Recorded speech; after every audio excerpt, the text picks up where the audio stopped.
I don't think we have a hope or a prayer in solving the problems that we have to solve without entrepreneurship. Entrepreneurs have always been that source of ideas, innovation, and actual solutions to actual problems. Entrepreneurs tend to have their feet on the ground. They build businesses, they employ people, they solve problems, and they usually do it in the mission-driven world for all the right reasons. All right, welcome back, everybody. Rich Brubaker, founder of Collective Responsibility, here today with another episode of the Mission Driven Podcast. Through this podcast, I'm talking to the mission-driven ecosystem of entrepreneurs, investors, academics about the work they're doing to bring us from inspiration to impact. And in this episode, I'm extremely honored to be joined by Robert Munson, the Managing Director of Marketing and Communications and Storytelling at the Sorenson Impact Institute, where he is responsible for the big picture creative strategies to create an inspiring vision for visible growth, campaign, program design, media, and public relations. And if that weren't enough, he's also the president of SOCAP Global, the largest convener of social impact. And so with that, Robert, thank you very much for taking the time. It's really great to have you here. I know you're in the run-up to SOCAP Global 24 and have several thousand or tens of thousands of people to show up. And so it's really great to have you here to join us. Yeah, it's great to be here, Rich, and it's great to meet you. And I love what you're doing, love the conversations you're having, and honored to be a part of it.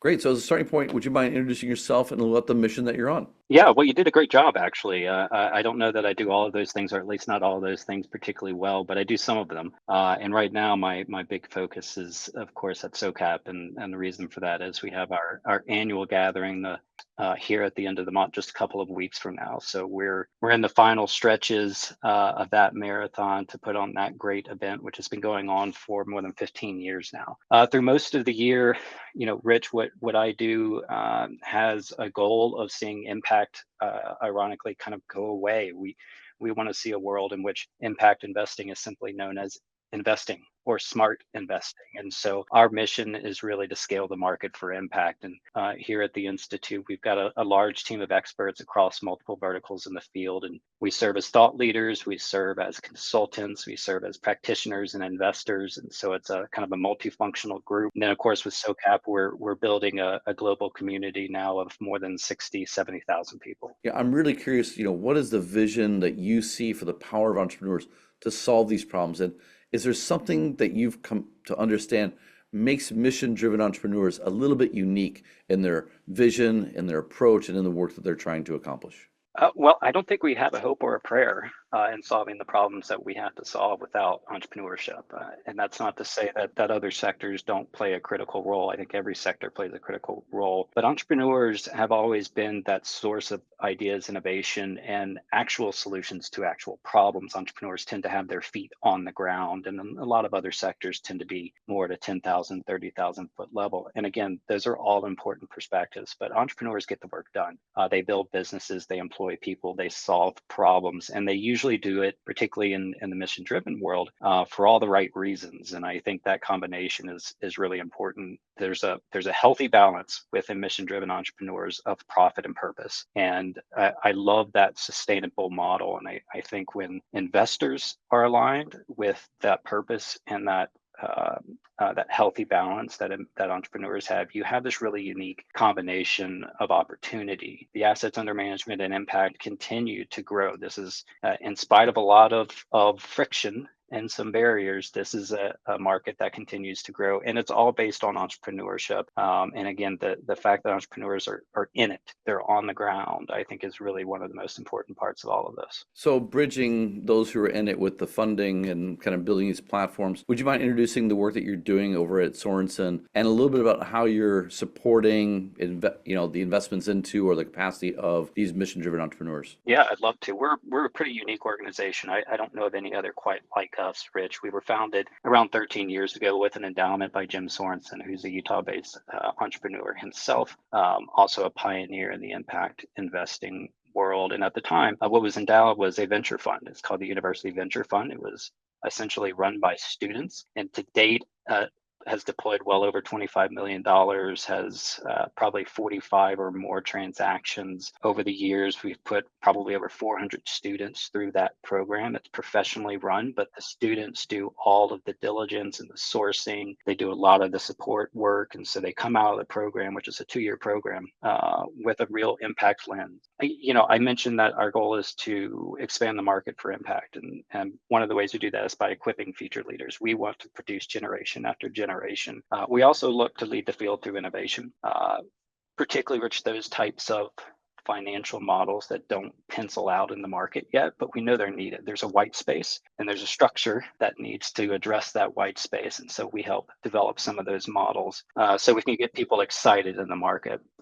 We do a lot of research and thought leadership as well. So those are kind of the three ways that we kind of work to help expand the market. Now, if you look at this, I mean, 400 students who are delivered, I think probably better, I guess, deal flow than a lot of investment funds that I've talked to over the last 15 years. Like, I don't know a lot of people have 40 deals and 25 minimum at play. So that's a testament to itself and what you've been doing over there. But more broadly, like, what are some of the trends that you're currently observing in the ecosystem, and what is driving, I guess, interest or traction, or like, what are the underlying trends that's moving things, moving interest into the space, moving traction into the deals, and then maybe even allowing for scale of some of the investments you've been making? First of all, there's more demand. Each and every year, this market continues to expand, and that demand is coming from new and different sources. We're sort of at this nexus, I think, of impact, sustainability, ESG, philanthropy. We're all kind of starting to come together with a similar vision, and that's a vision for positive outcomes, and that's unique in that at SOCAP we kind of track a lot of trends. We see kind of where the market is going. And over the past couple of years, the philanthropic sector in particular has really started to gravitate toward impact, or at least toward the principles and the desired outcomes of impact. And I think that's because of demand. I think they have funders. I think they have members who are looking at what's happening in the world, and they're not really pleased about it. And they want to see their money have a little more activity and have measurable outcomes. And that's a standard that in the impact world, we hold pretty high. So I think those quantifiable results across different sectors is really, we're seeing growth everywhere in that. And then, of course, there's specific areas of housing and energy, which are very, very hot right now, food and agriculture.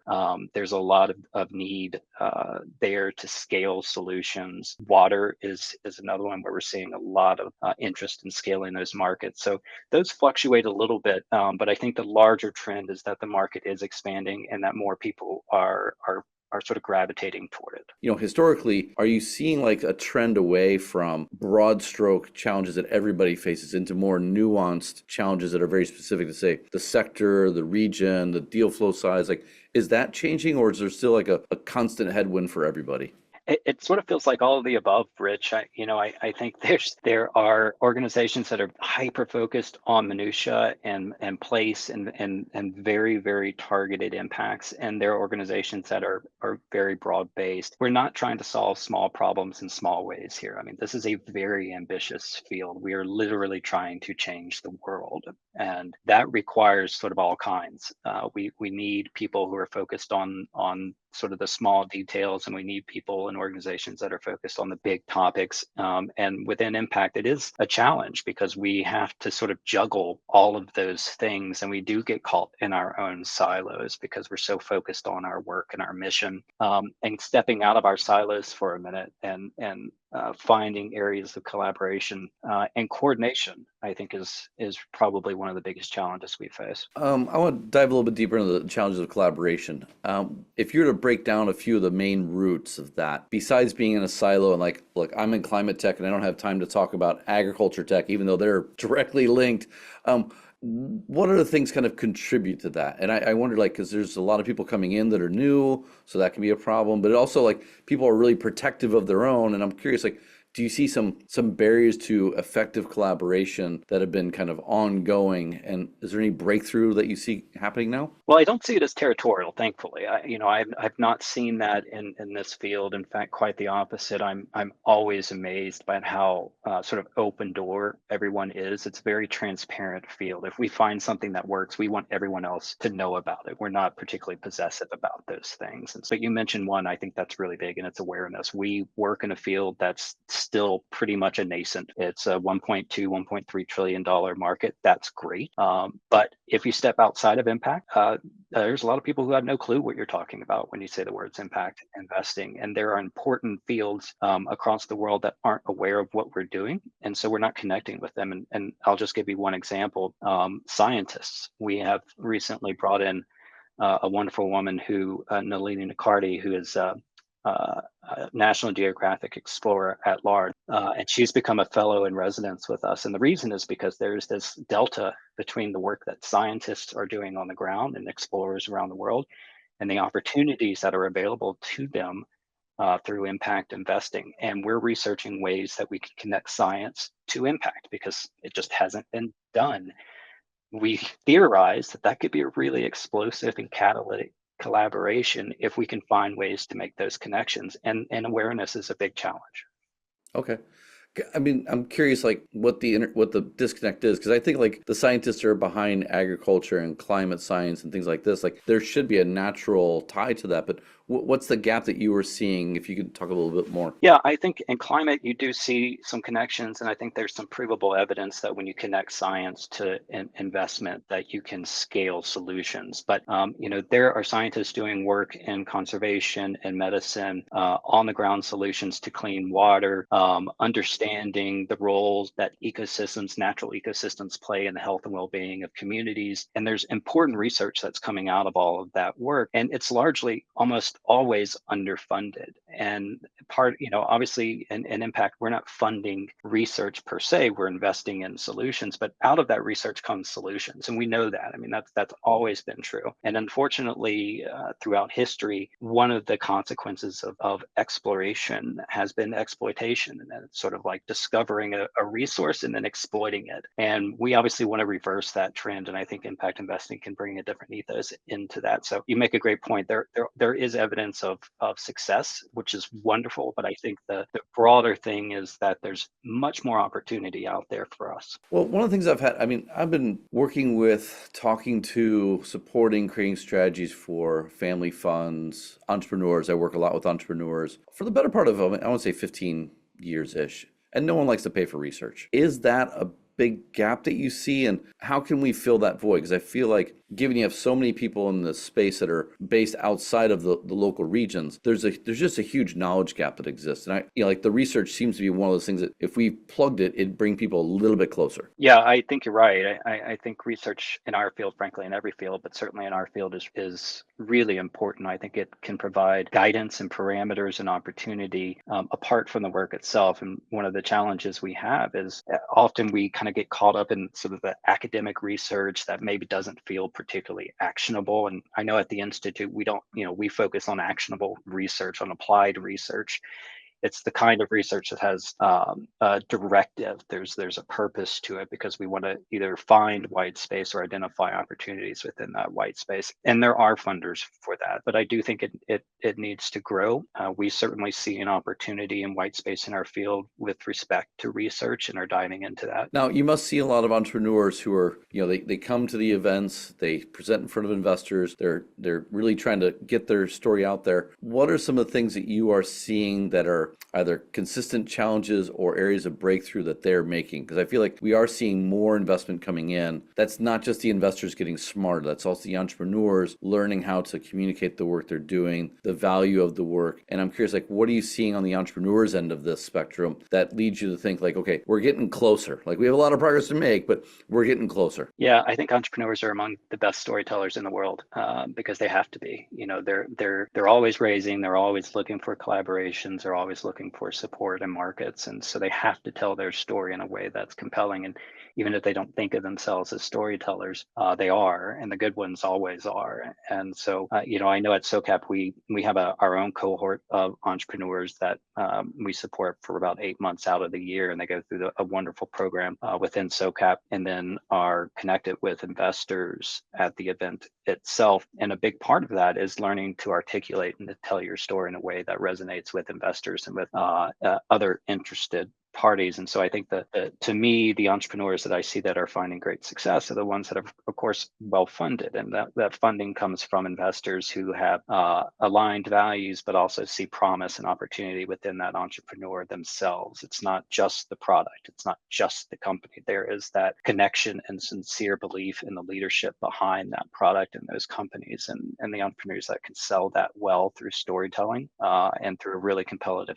compelling narrative or finding success. What goes into a compelling narrative for you? I mean, a lot of entrepreneurs will come out and say, "This is my problem. It's passion and this is important to me. Please give me money." But beyond that, like, what is compelling? Is it proof of concept? Is it measurable results for the pilot? Like, is it showing you got skin in the game? Like, what is compelling people at this point? It's solutions, and those solutions that are people centered. Those are the ones that compel people more than anything. And every solution has complexities behind it, but ultimately we're solving for people and planet. And when you can tell those stories of people finding a new way, a new life, a new opportunity because of this company or this product, people get really, really connected to those stories. And so anytime you can put people at the center of your storytelling, you have a chance for success. But to your point, the data around it is actually really important. It's one of the areas of impact that we prioritize in measurement and reporting. And there's a lot of reasons for that. Accountability is one of them, but also it helps us to tell the story. It helps us to go to government leaders. It helps us to go to investors. It helps us to go to world audiences and say, we have this unique thing in this world called a solution to your problems. That's a pretty compelling thing because we don't really live in a world that has a lot of solutions. We live in a world that has a lot of problems, and there aren't a lot of people out there who are actively finding solutions and in an ambitious way, in a way that has evidence that we're actually solving things. And if we can scale, we can solve more things. And I tend to think in a world that is really wrapped in quite a bit of issues, that when you're presented with this sort of bright, shiny star of opportunity, you tend to gravitate toward it. But who are the stakeholders you think are critical to facilitating real scale, and how can we be engaging them better? Yeah, it's the institutional finance and its governance. I mean, those are the massive keys to scale. We have to unlock those pools of capital, and we have to unlock those pools of influence. And that work is happening. I mean, it can be frustrating because we see the challenges mounting and the solutions aren't scaling to the challenge. And by the way, mental health in our field is a big issue because of that. But we have to give ourselves a little bit of credit, I think, and pat ourselves on the back. We are making progress, and there are people working on this all over the world in all sectors. And it will take time. We've really been at this for just over a decade now. And that's not a very long time when you consider the source of some of these challenges. And the fact that things like sustainability and ESG and impact are part of a global lexicon, even for people who oppose it, that's progress. That means we're talking about the solutions that we're presenting to the world. And we do need to get to a point where we have momentum, and that momentum becomes sort of, overwhelming, where it just becomes a no-brainer. Again, impact investing goes away and it just becomes investing. And I do think we're getting there. Occasionally we have to take a deep breath and again, just give ourselves a little bit of credit, recognizing that we do need to do more, but we are getting there. What are the signs and signals that you see that institutional investors, real large money, is starting to open up to the sector? Like, what are some things that you can look at and go, hey, that wasn't there 10 years ago? Yeah, percentages of portfolios is one example, Rich, where we're seeing the large pools of capital that are at least starting to, let's say, experiment with what impact can look like. The movement toward impact is coming from internal and external demands. So one example would be next generation investors, right, that are coming from family offices and large pools of capital. That generation has a slightly different perspective on the world than their parents and their grandparents. And we're seeing a ton of movement from next gen investors. And when they sort of get their hands on that capital fully and completely and are in control and managing that, I think you're going to see a big shift in a lot of private capital suddenly moving into these areas that you and I have been talking about. And from an institutional perspective, every large financial institution right now, at least in the United States and Europe, is innovating in the impact space. Now they have, to your point, these massive structures. There's no switch that they're going to flip to suddenly turn massive percentage of their portfolio into impact. They have foundations that aren't accustomed to that, with funders that aren't accustomed to that, and again, just these massive structures that take time. I was in a one-on-one just a few weeks ago with one of those financial institutions, discussing that process and better understanding how complex it is for a multinational to start moving toward impact. But the point is, they're starting, they're investigating, they're putting money into it, they're getting demand from their clients and their customers and their investors to look into it. So again, there's no light switch here. I do think it's a matter of momentum, and I think you're seeing it piece by piece come together. Well, I'm curious, obviously, without naming this said individual, what was pulling them into the space, and do they feel like, are they still trying to find the balance with, say, return and impact? Is that the barrier, or has that just one of a few, and actually the other ones are more important now? Yeah, I think the question of returns is always out there. And the answer is it's a full spectrum of returns, right? It's concessionary, it's market rate, it's everything in between, it's catalytic. And I think each individual investor has a different perspective on how they want to utilize their funds. There's no question that most impact investors are looking for market rate returns, and most impact investments are geared toward market rate returns. But that's not the only focus. It's also a place for investors who want to catalyze a market, who want to get into emerging opportunities and aren't expecting much in terms of returns. So, I think in talking to larger financial institutions, the reason that they're starting to move toward this, creating funds and opportunities within the impact space, is because their clients are asking for it. They want to see what that looks like. They're hearing about it. They're becoming more and more values driven, and they want to find values aligned investments. Next gens are very much geared toward that. And again, that's the momentum. Is it enough? It's not nearly enough. We're not even close to where we need to be, but that's where we are, and we're creating that momentum. Now, it sounds like it'd be a great time for if you're an entrepreneur just to put out your hoodie and collect as much money as possible. But I kind of feel like if all this money's coming into the space, there's actually a risk that they can't find the right organizations. They can't find the organizations that can even take that money and bring it to real scale. And I'm curious, like when you're thinking about the money coming in, what is it that you are, I won't say concerned with, but maybe focused on ensuring that the capacity on the entrepreneur side exists? Because if it doesn't work and we see a lot of losses, we're going to go backwards. So I'm curious, like, do we need to step it up? Are there certain areas we need to be stepping it up? And how is SOCAP and others coming in to fill that space? I think there are a lot of challenges, and I'll speak to one of them. We are putting, as investors, trillions of dollars into entrepreneurs around the world. And those entrepreneurs, those companies have essentially three options. This is a simplistic way to look at it. But as those companies grow and succeed and scale, they're either going to not succeed, and they're going to go away. And we hope that doesn't happen, but we know it does, right? Not every business succeeds. They're going to go public, or they're going to be acquired, and they're often acquired by publicly listed companies. And so this is the transition that I think we have a lot of concern for, because you have these values-centered entrepreneurs and values-centered companies that suddenly find themselves as one part of a very large multinational organization with 80,000 employees and maybe a different ethos. And so we do have concerns that impact DNA will disappear. And we have seen that in the sustainability movement. And I think it's fair warning for us in impact that as these companies succeed, which is what we want them to do, as they grow, which is what we want them to do, the opportunities also become part of the challenge. And so how do we keep impact core to these companies as they transition and as they scale? And so we're actually speaking of research, we're doing some applied research at the Institute specifically on that transition. So we're talking to Fortune 500 companies that are doing impact well and trying to understand what are the best practices and frameworks that they're utilizing so we can hope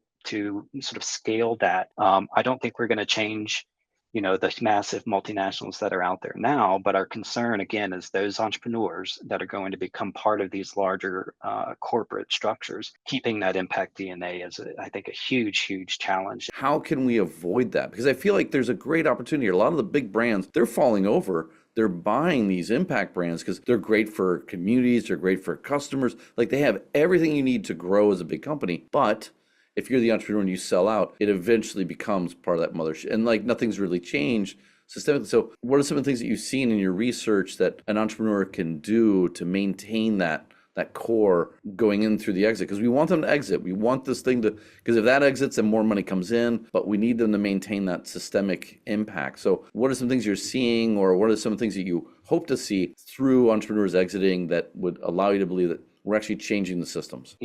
if you're becoming a part of this larger corporate entity, you are suddenly going to be a pretty small fish in a very, very large pond, and that's going to be a challenge. And I think putting that responsibility on individual entrepreneurs is really challenging. And for those who do, as you say, like hold on, even that's tough. I mean, that's a really tough road to go down when you're just the headwinds are strong. And so I think number one, putting it on the entrepreneurs is a challenge.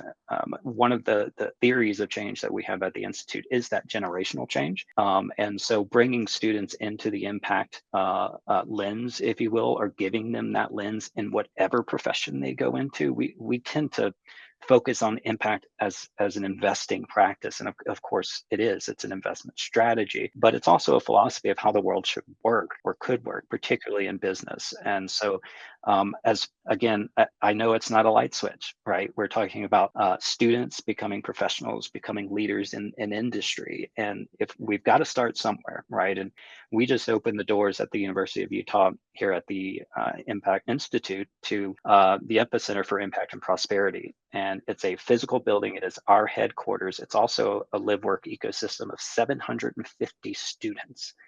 And it's all about impact, global impact. And so as we churn out 750 students a semester going through the Epicenter, going through the coursework, going really just in the culture of impact and understanding that there is, in fact, a better way for capital to work for good. That's going to translate, I think, into corporate leadership over time. Again, I know that's not tomorrow, but it's a theory that we have, and I think it's a valid one. And I think we have to keep investing in leadership at the corporate level that can really champion these causes. My challenge with the entrepreneurs is, should you sell to a big brand to begin with? Like, you've done all this work for the mission and you know what's coming. Should you? Now, I understand like it's a trap in a way for a lot of people because you put 15, 20 years into it. I need something. But this is also like maybe one of the imbalances that exists. Like there is no exit. There is no number two. There is no door number two that you mentioned earlier. There's number one and there's number three, but exiting to a market and being rewarded for impact hasn't really taken off. I mean, there's a few things that are happening, but it hasn't really come to full scale. Maybe they don't have to exit. Maybe they don't have to sell to that larger corporate entity, but realistically, most will.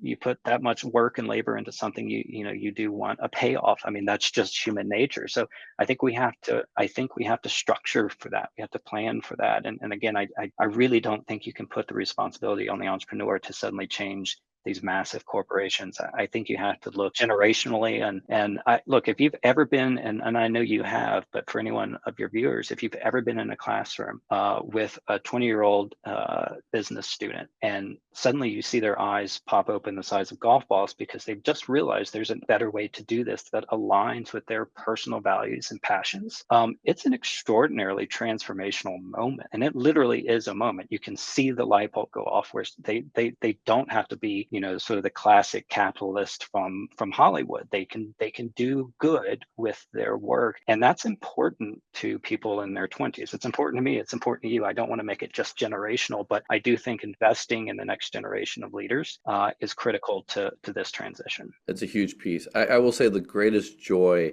of teaching wasn't the fact that they hated me the first couple of years. It was the fact that those who hated me started building the companies that we were talking about in the classroom. They'd find that alignment once they found security. Maybe they paid off some debt, they kind of stabilized things, and then they realized like, yeah, there's a better way of doing it. There is, and look, I wish I was 20 years old again, because when I was 20, these were not options. At least they weren't options that were taught to us, right? This is not the way the world worked as far as we knew it, and now that's changing, and it's across. It's obviously not just at the University of Utah. It's across campuses and professional certifications and educations and MBAs. If you take that step back and you start realizing how many places impact and mission-driven entrepreneurs and investors are finding solid footing, and these are important places. These are institutions of higher learning. These are governments. These are corporations. The momentum is starting to build, and yeah, we want it to go faster and sooner and bigger and brighter and all of those things. But that push and that passion and that desire to see it scale is working. We are actually getting there. I don't know if we're going to get there soon enough for some of the challenges we face if we're realistic, but I don't know many people in our field that would let that stop us. We're going to still keep working toward this. So speaking of that, you've seen so many passionate people enter this space and enter this realm, and I'm sure you've seen half or 80% leave as well. What are some of the common traits you see to those who stay with it, who find their mission, work hard, eventually find traction, and from there, the impact that they were hoping to have? It's a pretty big spectrum of success in our space, and I don't know that I've seen a singular recipe. I have seen a lot of endeavors become successful that are shocking to me. I cannot believe that they've done it. I've seen others that I thought were shoo-ins that just don't quite make it. But I think there's some consistencies, particularly within entrepreneurship, and one of them is that sort of just steady belief in themselves, because often no one else is going to believe in what you're doing, and it may just be something that only you believe for a bit, or at least it can feel that way. But the ones that I have seen who are successful just really believe in what they're doing. They believe in themselves, and eventually that translates to the outside world. I also think it's important to collaborate. I mean, we've talked about that a lot. Look, solving big problems is made easier with friends. You don't have to isolate yourself in your own solutions, and reaching out to new networks, reaching back to people you've known in your life and your work who are mentors. I think creating and nurturing those relationships is really important in entrepreneurship, because it can be a lonely road for quite some time, and it can be a really tough road. So believe in yourself, connect with people, find great collaborators. If you do those things and you have the capital to resource your endeavors, you can potentially find a lot of success.